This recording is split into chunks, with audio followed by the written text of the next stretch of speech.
The medicine hall in the morning had the efficiency of a place that had been doing the same things to broken disciples for a long time and would do them to several more by sundown.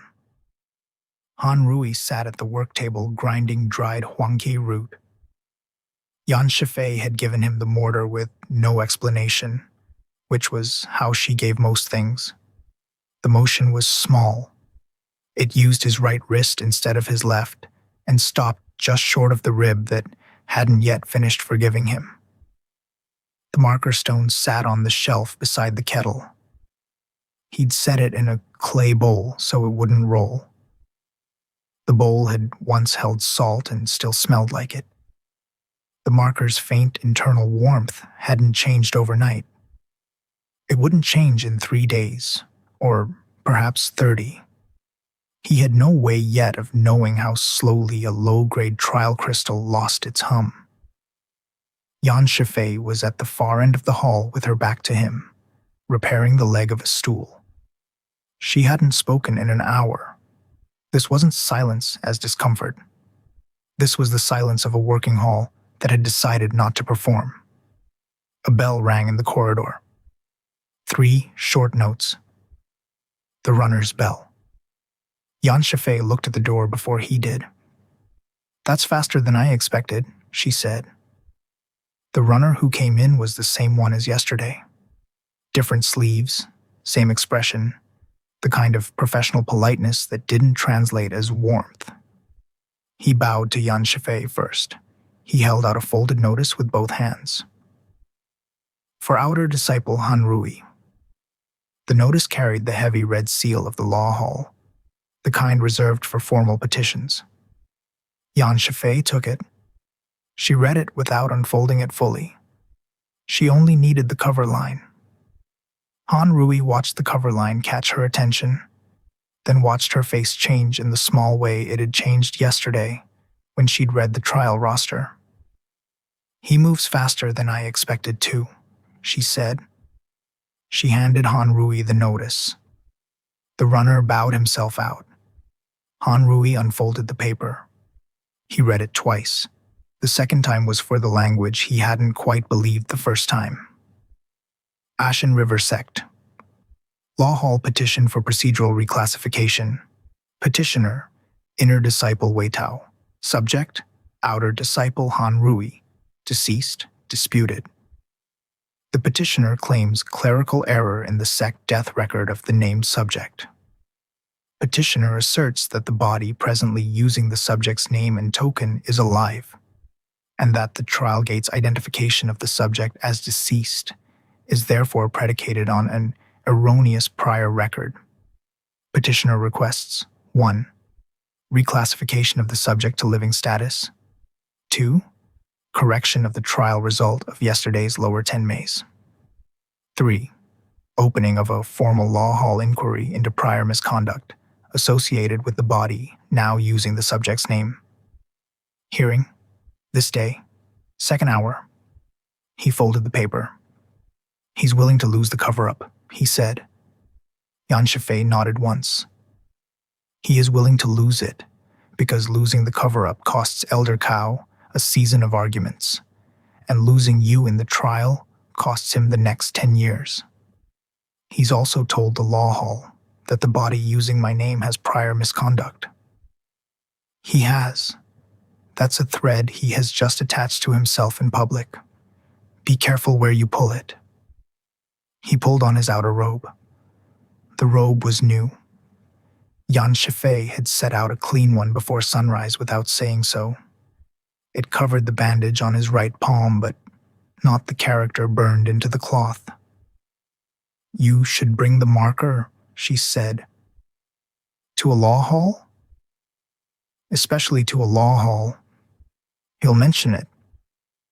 Better to have it on you than in a cupboard while he's describing it." He pocketed the marker. He didn't bow to her. He had decided, several visits ago, that bowing to Xianxia would feel like a transaction. He nodded instead. She nodded back. The exchange was complete. The law hall's inner arbitration chamber was smaller than its outer threshold. A long stone room with a low ceiling and 3 narrow windows set high in the wall. A wooden desk on a raised platform at one end.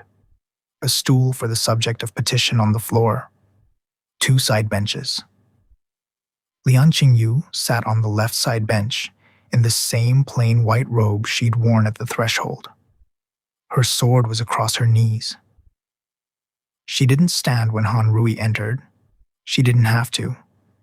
The arbitrator stood for no one, and Lian was beyond the obligation to stand for the arbitrator. She watched him. She'd been watching him since he entered, the way someone watches a problem they're about to be asked to solve. The arbitrator was an older woman with a thin mouth and a calligrapher's hands. Han Rui's borrowed memory supplied a name, Arbitrator Yu, an inner disciple of long-standing, neutral by reputation, in the way that meant her neutralities had been very expensive over the years. Wei Tao was already seated on the right side bench. Han Rui had imagined Wei Tao as taller. The borrowed memory had given him a man on courtyard steps with a white fan and bored eyes. The man on the bench was thinner than that, 24 perhaps, with clean-cut features that had been allowed to grow up under the assumption that no one would ever interrupt them. He wore inner disciple robes, a shade lighter than the standard, and a small folded white fan rested across his palm. He hadn't opened it. The air around him was a degree cooler than the air around the arbitrator. That wasn't weather. That was the kind of cold a cultivator carried when his kui sat ready under the skin and had nowhere it intended to spend itself yet. When Han Rui entered, Wei Tao looked at him without standing. He smiled faintly, the way a man smiled when something he'd ordered finally showed up. "Outer disciple Han Rui," he said. "Please, take the stool." Han Rui took the stool. Arbitrator Yu cleared her throat. "This hearing is convened on petition of inner disciple Wei Tao for procedural reclassification of outer disciple Han Rui, currently recorded deceased per yesterday's trial gate verdict. Inner disciple Wei Tao, present your petition." Wei Tao rose. He bowed to the arbitrator with exactly the right depth. "Honored arbitrator, the sect record for outer disciple Han Rui was opened in the 7th year of the quiet reign and closed by the trial gate yesterday morning on a verdict of Sekorn Setonsu. I don't contest the gate. I contest the input. The gate read a prior record, and that prior record was generated by a clerical event in the outer ravine 3 nights past, an event that hasn't yet been investigated by any sect body. The gate believed the prior record. The prior record was incorrect. He let it sit. Then he said gently, almost regretfully, "The subject before us is alive." He didn't gesture at Han Rui. He didn't have to. "I therefore request," Wei Tao continued, "that the death record be corrected, that the gate's verdict be set aside, and that the body now using the name be examined for its actual circumstances. If the body is found to be a different person than the original Han Rui, that's itself a sect matter. If the body is found to be the original Han Rui, then the body is alive in violation of the record, which is also a sect matter." He turned his head. "Either way," he said, "the matter requires accounting." Arbitrator Yu's brush didn't move. "Outer disciple Han Rui," she said, "you may respond." Han Rui didn't rise. The stool was for sitting. The dead, he'd also decided, didn't stand to answer the living. "Honored arbitrator," he said, "the gate is sect machinery. Its verdicts are authoritative under sect law. To overturn a gate verdict requires evidence of gate malfunction, not evidence the body is alive. The petitioner has presented no evidence of gate malfunction. He has presented evidence the body is alive." which the gate has already ruled isn't the question before it. The gate has read the record. The record is what the gate read. The body's living state is a separate matter on which the gate didn't opine. He paused. I don't contest that I'm present. I contest that presence is the question. Wei Tao didn't turn to look at him. His face arranged itself into thoughtful sorrow, which was the second face Han Rui had catalogued in 2 minutes. Honored arbitrator, Wei Tao said, I request a formation reading of the QI response of the body. If Qi is detected, the body is alive. If the body is alive, the gate's input record is erroneous. The reading is a procedural matter, not a determination of identity. Arbitrator Yu looked at Han Rui. Do you contest the reading? I welcome it, Han Rui said, if conducted in my presence at the medicine hall by a neutral, with senior disciple Xianxia attending as procedural witness. You require the witness. I require that the reading be witnessed. Wei Tao's mouth moved very slightly. He hadn't expected the medicine hall, and he hadn't expected Xianxia. The fan in his hand turned a quarter turn against his palm. He didn't object. That's acceptable, he said. The reading, arbitrator Yu said, is scheduled within 10 days. The matter is otherwise held in abeyance. The subject's current procedural status, recorded deceased, remains in effect until the reading is conducted and adjudicated. She lifted her brush at last. Inner Disciple Wei Tao, your petition has been received. Outer Disciple Han Rui, your response has been recorded. Senior Disciple Lian Qingyu, your observation is noted. Lian didn't nod. She didn't need to. The hearing closed. Han Rui didn't stand until Wei Tao stood. He didn't want to give the man the small theater of rising first. Wei Tao rose at his own pace, bowed to the arbitrator, glanced once at Lian, a glance that took more effort than his face was permitted to show, and walked toward the door. He stopped at Han Rui's stool on the way past. He stopped naturally, the way a man pauses to admire a flower he's going to ask to be brought to him later. Outer Disciple Han Rui, he said quietly. May I see your sleeve? Han Rui didn't move.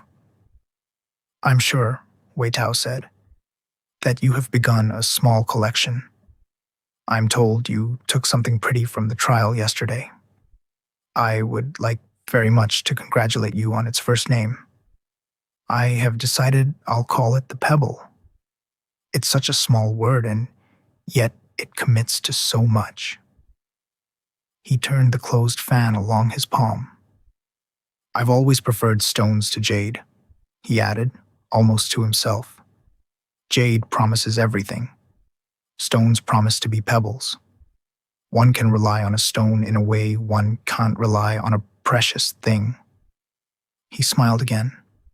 Han Rui considered 3 replies and gave the 4th. That's gracious of you, Inner Disciple Wei Tao. I'll be sure to introduce it to its companions.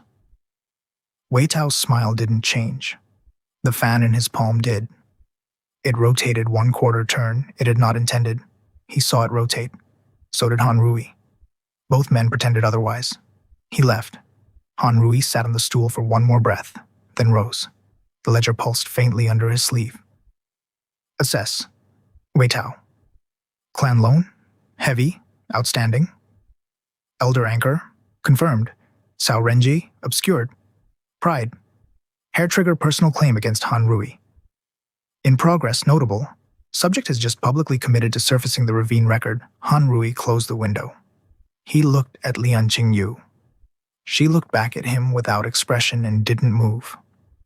He'd bought 10 days. In 10 days, a formation reading would say he was alive. In 10 days, the gate's verdict would meet the formation's evidence. In 10 days, the ravine event would become a law hall investigation under Wei Tao's own initiative. In 10 days, he had to find a record, a witness, or a weapon, preferably two. He walked out of the chamber. Behind him, Lian Qingyu picked up her sword and followed at a polite distance.